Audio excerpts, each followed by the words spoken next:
Hello everyone, as you can see આજે અમે just નવું બોર્ડ મુહૂર્ત કર્યું છે અને અમે સ્પેશિયલી અમદાવાદનું જે ઓલિમ્પિક ટાઉન છે અને વાપા સિટીની નજીક અમે નવી સ્કીમ લોન્ચ કરી છે. કનેક્ટિવિટી વાઇઝ જોવા જઈએ તો 100 metres from the 36 metres road આની કનેક્ટિવિટી છે. જે મેઇન રોડ ગુમાથી લઈને VIP રોડ છે, જે ઓલમોસ્ટ ગુમાથી લઈને આપણો ગોધાવી સુધી જવાનો છે.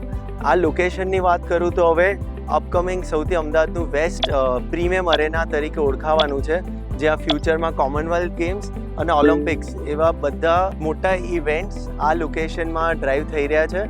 અને એ વખતે જ અમે સ્ટ્રેટેજિકલી આ સ્કીમનું લોકેશન પ્લેસ કર્યું છે અને we are also the owners of pleasure club resort.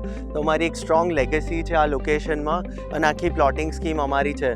So V envision કે ફ્યુચરમાં સ્પેશિયલી આખું માઇગ્રેશન બહુ વધી જશે અમદાવાદમાં with a lot of big events, sporting events coming to Ahmedabad. તો જે પણ લોકો માઇગ્રેટ થશે ઇન ધ નેક્સ્ટ 10 years, જે અમદાવાદનો દસકો કહેવાય છે, એમાં આ અમે બહુ સ્ટ્રેટેજિકલી પ્લેસ છે. બિફોર કોમનવેલ્થ ગેમ્સ 2029માં આ સ્કીમ પતી જશે. એટલે that is our vision for the long term of Shatranj group and pleasure club. So અમે બંને ગ્રુપ્સને એક્સપાન્ડ કરી રહ્યા છીએ and we are growing very organically. We already had a portfolio of all kinds of development, 1 bedroom, 3 bedroom, 4 bedroom commercial spaces, and now we had the missing piece which is 2 bedroom જે અમે અહીંયા launch કરી રહ્યા છે. So we have a whole portfolio. તમે please અમારી corporate office visit કરી શકો છો, જે રાજપથ રોડ પર છે, and you can know more about all the projects, especially the new launch. Hopefully this becomes a milestone project for the years to come. Thank you.